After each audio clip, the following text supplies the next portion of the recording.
গবাদি পশু পালন বা ফার্মিং সেক্টরে আপনার মজাটাই হচ্ছে সেখানে যেখানে আপনি যেই বিনিয়োগটা আপনি করবেন সুষ্ঠু বিনিয়োগটা করার পরে যদি সেখান থেকে ফিডব্যাক আপনি পান বা আশানুরূপ ফল যদি আপনি পান, তখন আপনার মুখে হাসি ফুটবে এবং আপনার সেই জিনিসটা করতে উৎসাহিত আপনি হবেন।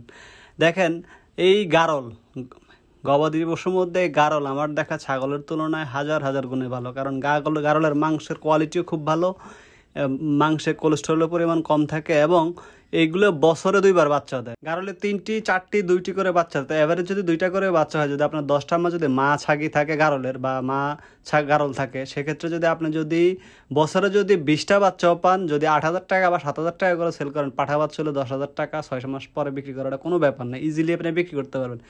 তারপরেও কিন্তু আপনার 1 থেকে 1.5 লাখ টাকা আপনার এই প্রফিট থাকে। তো এটা আপনাকে সম্পূর্ণ উন্মুক্তভাবে চরণভূমিতে পালন করতে হবে, কোনো প্রকার দানাদার খাদ্য ছাড়া। আর যদি বাণিজ্যিকভাবে করেন সেক্ষেত্রে নিজেরটা নিজে পরিচর্যা করতে পারলে এখান থেকে ভালো একটা আর্নিং করা সম্ভব। এটা একদম কাগজে কলমে আমি লিখিত দিয়ে দেবো। গারল পালন বাংলাদেশের লাভজনক একটি পেশা, যদি আপনার ওইরকম চরানোর মতো জায়গা থাকে। যদি স্টল ফিডিংয়ে এটা পসিবল না, কারণ স্টল ফিডিং যদি আপনি আটকিয়ে যদি সেই গারলকে লালন পালন করে, তাদের খাদ্য খাবার খরচ সব কিছু মিলে কিন্তু আপনি টিকে থাকতে পারবেন না। আপনাকে অবশ্যই এটাকে উন্মুক্তভাবে লালন পালন করতে হবে। আর গারলের আরেকটা বিশেষত্ব হচ্ছে এরা জন্মের পরে, বাচ্চা দেওয়ার পরেই এরা কিন্তু খুব দ্রুতই কিন্তু আবার ব্রিডিংয়ের জন্য, মেটিংয়ের জন্য রেডি হয়ে যায়, নতুন করে বাচ্চা দেয়। আর মেলগুলো কিন্তু খুব অ্যাক্টিভ থাকে বা তার পারফরমেন্স খুব ভালো থাকে। আপনি যদি 20টা গারল বছরে যদি আপনি 20টা গারল বা 2টা পাঠা নিয়ে যদি আপনি সারা বছর তাদের পিছনে সময় দেন, তারপরেও আপনার একটা ফ্যামিলি ইজিলি খুব সুন্দরভাবে চলা সম্ভব এবং এখান থেকে ভালো একটা আর্নিং করে আপনার পরিবারের সচ্ছলতা আনা সম্ভব।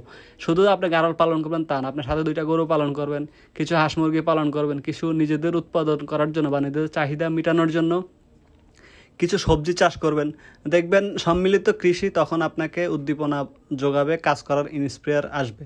কারণ আপনি যখন দেখবেন আপনার উৎপাদিত একটা সবজি দিয়ে আপনি ভাত খাচ্ছেন, দিন শেষে প্রশান্তি কিন্তু একটাই। আর এই দেখেন আমাদের মহিষের যে ঘরের যে পালাগুলো আছে সেগুলো একটু দুর্বল হয়ে যাওয়ার জন্য এখন আবার নতুন করে পালা দিচ্ছি, কারণ এদের ঘরটা আসলে ফ্লোরিং করতে পারে, আমরা যে কোনো সময় ফ্লোরটাকে ভালোভাবে ঢালাই করে দিতে পারি। তবে মহিষ কমফোর্ট ফিল করে এই কাদামাটি, মহিষ ভালো থাকে এই কাদামাটি।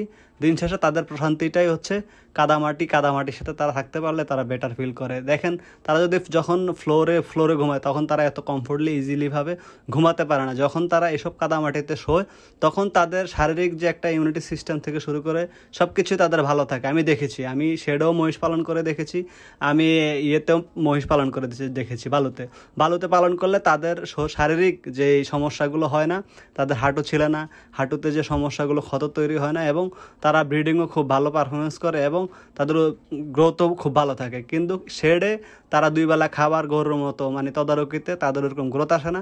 তাই যারা উন্মুক্তভাবে লালন পালন করেন তাদের জন্য সবচেয়ে বেস্ট অপশন হচ্ছে গরু, এবং গরুর পাশাপাশি মহিষ এবং গারল। যত খরচে আপনি চিপ খরচে আপনি লালন পালন করতে পারেন ততই আপনার জন্য বেটার। তো সবাই ভালো থাকবেন।